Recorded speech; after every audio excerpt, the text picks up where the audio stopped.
So the guest joining us, Pradeep Chakravarti is an author and historian, Sriram Shishadri is a political analyst, and Vikraman R is the VCK spokesperson. Incidentally, the statement was first made at a program hosted by the VCK, but I want to go across to the historian on the panel first. Pradeep Chakravarti, it can of course be argued that the term Hindu or Hinduism didn't exist to denote this Indic belief system.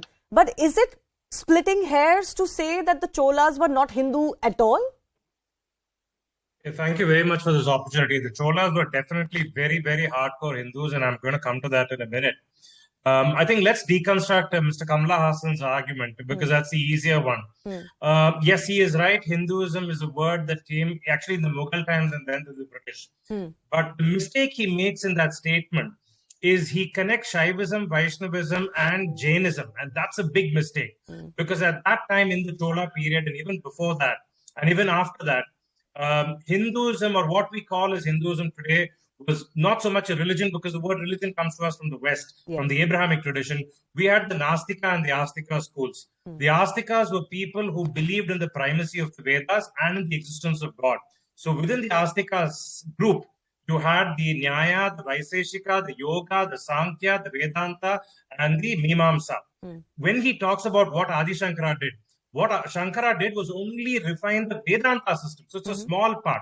So this was one set. The other set, Shaiva and Vaishnava, were part of the Vedanta sect. The other part was the Buddhists, the Jains, and the Charvakas, who were the atheists. So we had atheism in India a long time before people thought it came with the West. Yes.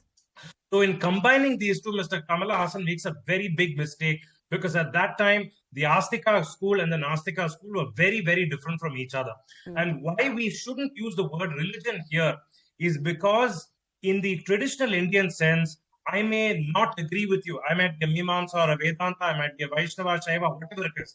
I may not agree with you, but I cannot question the validity of your school of belief. So you have the Astika schools and the Nastika schools. I cannot question the validity of your beliefs, which in the Abrahamic tradition is very different. There, if you have to be a part of the tradition, you have to believe in that one God, one prophet, and one holy book. You don't have that. So I think Mr. Kamala Hassan's a definition of Hinduism coming from the British times, it's fairly accurate. Actually, it came from the Mughal period. But in combining Vaishnavism, Shaivism, and Jainism is very, very wrong because there were two very distinct sects of the Astikas and the Nastikas. You said that the Cholas were indeed hardcore Hindus.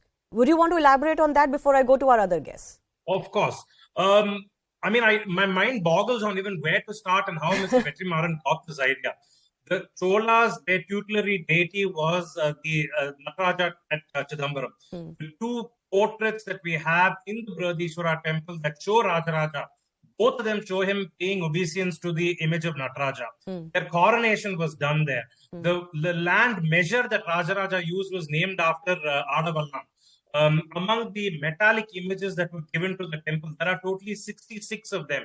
23 of them are of Hindu gods. In fact, Pullayar or Ganesha seems to be his favorite. 2 of them are actually made out of gold. And at the end of it, the 66th image is actually given by his guru.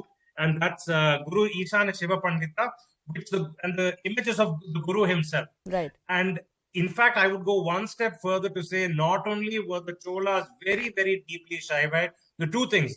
One is they did not allow that to come in the way of supporting and promoting other religions. Right. They have multiple inscriptions of Rajaraja, his sister Kundavai, his aunt Sembian Mahadevi, many other members of his court promoting Vishnu temples. In fact, one of them actually gives a large grant for a Vishnu temple in Tanjavur, which had a hospital attached to it as well. Okay.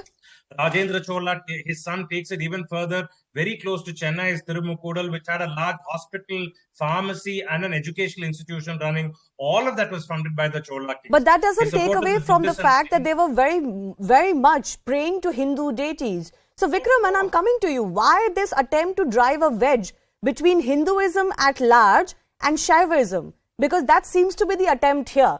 In fact, Vetrimaran has gone one step further to claim that our symbols are being snatched from us.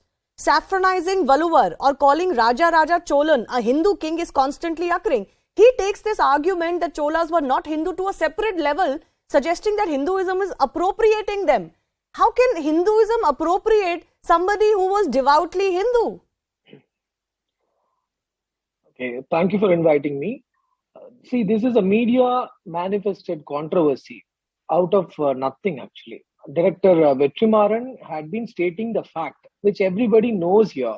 See, my grandfather had the certificate, or in the registered learn certificate, we had been mentioned as Siva Madam, not Hindu, not Christian, Muslim, or whatever. This Hinduism or the Hindu name had been given to us by Britishers. That is a well known fact. Even Adi Shankara in his Devatin Kural, Adi Shankara, Shankaracharya has been saying that good that Britishers had appropriated all of these religions, the sect in Tamil Nadu. We had Saivism, we had Vainavism, we have Vainavam, we had Gaumaram, we had Sakyam, we had many other sects like this. Fair we enough, like but don't they aboriginal tribes. ultimately We have fall been praying under the different Sanatan gods. Dharma umbrella? That's what we're debating. Not. And I'm It not is going not, into it the is term not. or the origins of the term Hindu. Buddhism- I think we all accept Buddhism- that it is a more recent reference to Indians or those who practice Sanatan Dharma or Indic religions and culture. The question I'm asking you is, why this wedge that is being driven between Shaivism and Hinduism, and even going to the extent, as Vetrimaran did, that you are appropriating our symbols? Who is our here? Why this fight? We Tamils are ours here. We Dravidians are ours here. We the aboriginal tribes of this land are ours here. See, we are not talking talking of the wedge between Hinduism and Saivism. We are talking the difference between Tamil, the Dravidian culture, and the Sanatan Dharma. Sanatan Dharma, Dravidian culture had never preached Sanatan Dharma. In our Tirukural, which has been written by Thiruvalluvar like 2,000, 3,000 years ago, they have been saying Pirapokkum Ella Uyirkum, which means that everybody is equal by birth. Sanatan Dharma preached that. Sanatan Dharma says by birth, everybody is distinguished.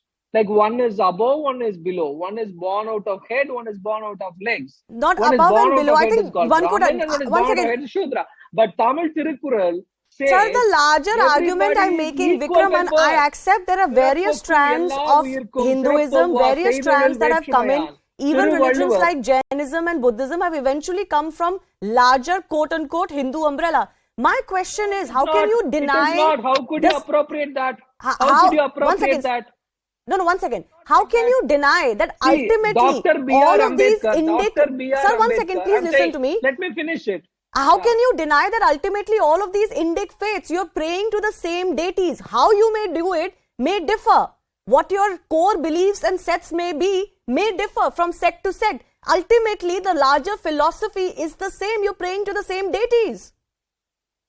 See, that is what we are saying. It has been put under one umbrella. Like in Constitution, it has been written like, those who are not Christians, those who are not Muslims, they are all put under Hindu. Like that, it has been put under one umbrella. What we are saying is we had our own religion, we had our own culture.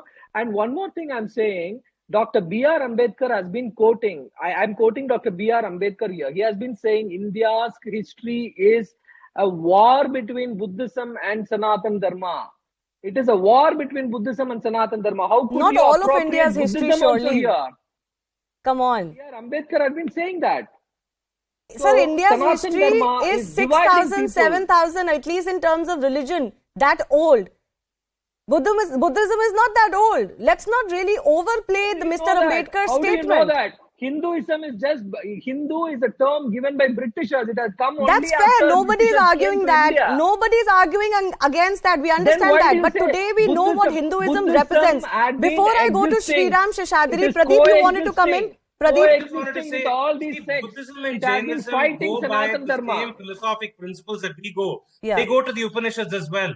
They are the Nastika school because they don't believe in God. They don't believe in the primacy of the Vedas. The other Nastika schools, Vedanta, Mimamsa, Yoga, all of them, they all believe in the primacy of the Vedas, and they also quote the Upanishads. So the source texts are the same. That's precisely what I'm saying. Ultimately, the fountainhead is the same. The core set of Absolutely. beliefs are And the same. today Your you practice and your cannot- eventual strand may have differed. Sriram Sheshadri, the way I see it, is it also more political than anything else? Because Vetrimaran also said that, cinema is a means to get your political identity and cultural identity forward. Is this more a political fight, as Mr. Vikraman said, the Dravidian versus Hindu fight, the South versus North fight? Versus Sanatan Dharma. Okay, Dravidian versus Sanatan Dharma fight. Hindu. Fair enough. Sriram. Good evening, Shivani. 2 points I want to make it.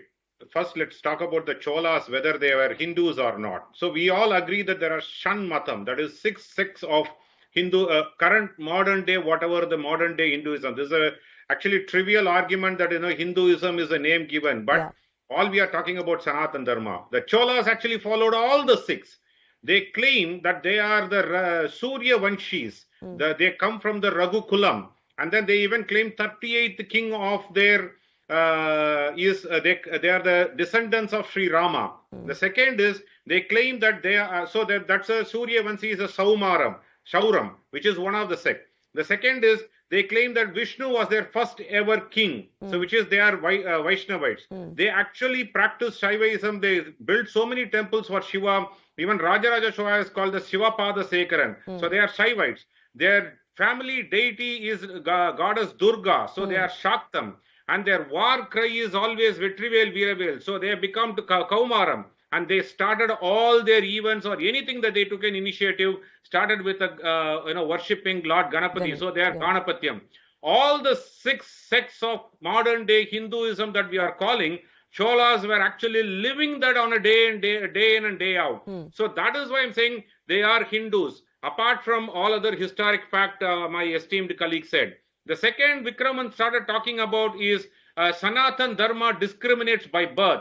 That is the rubbish that they keep spreading in Tamil Nadu, that, the Sanatan Dharma discriminates by birth. It doesn't discriminate. It just only bifurcates by profession, that each one of you belong to certain parts of the Mahavishnu's body. That's all. It doesn't say one is lower, one is superior, one is inferior. I think that is the play, that political play that. And what is written in Manusmriti? Why Brahmins were never put into manual scavenging? Vikraman, Manusmriti belongs to which? Not for dignified humans. Why you went from the Vedas to Manusmriti? Very quickly, you've come down from Vedas to Manusmriti. We moved beyond Manusmriti now. It is also Veda. This is the rubbish they keep spreading, that, it is the Brahmin community will take up the manual scavenging job. I'm challenging Mr. Sriram. Okay, Vikram, let him finish. Let Sriram finish. I have limited time. Yes, Sriram. So is this more political than anything else? This is sheer political because, currently the Dravidian movement always said that, they are not believers of God. Actually, they are not believers of Hindu faith, whereas the other faith they always, respected. I think that is where, when Tamil Nadu, for quite some time, they actually bifurcated your spiritualism versus politics. Today, they are moving towards, they are actually clubbing both. That is where people like, Vikraman and his party and all these Dravidian movement are rattled by this movie, as well as calling Hindus or uniting of the Hindus. I think that is what is rattled by, they are rattled by about, and that is why they are trying to spread this malignity about the Sanatan Dharma. I do thank all of our guests for joining us. I think all three have expressed yourself very, very. Yes, Pradeep, I have 10 seconds. You want to add something? Okay, so Mr. Vikraman, I would love to hear why today Tamil is a classical language because of the Sangam poems and the epics. And by the way, out of the epics, none of them are Hindu. Well, Silapadikaram may be a little Hindu, but Jivaka Sintamani, Manimekle, Valayapati and Kundala Kesi are all Buddhist or Jain, right? So today, if we have these, it is not because of a Jain or a Buddhist. It is because we had somebody like Ube Saminadayar, who was a very deeply devout Vedantic Brahmin. And thankfully, he didn't put that above his interest in Jainism and Buddhism. And if he had not done this, Tamil would not have even been a classical language today. Fair enough, fair enough. I think two things are important. Possibly hair splitting of the worst kind going on in differentiating between what Cholas believed in and Hinduism of today. And secondly, when you claim appropriation of your icons, that's a very serious charge and that should be substantiated.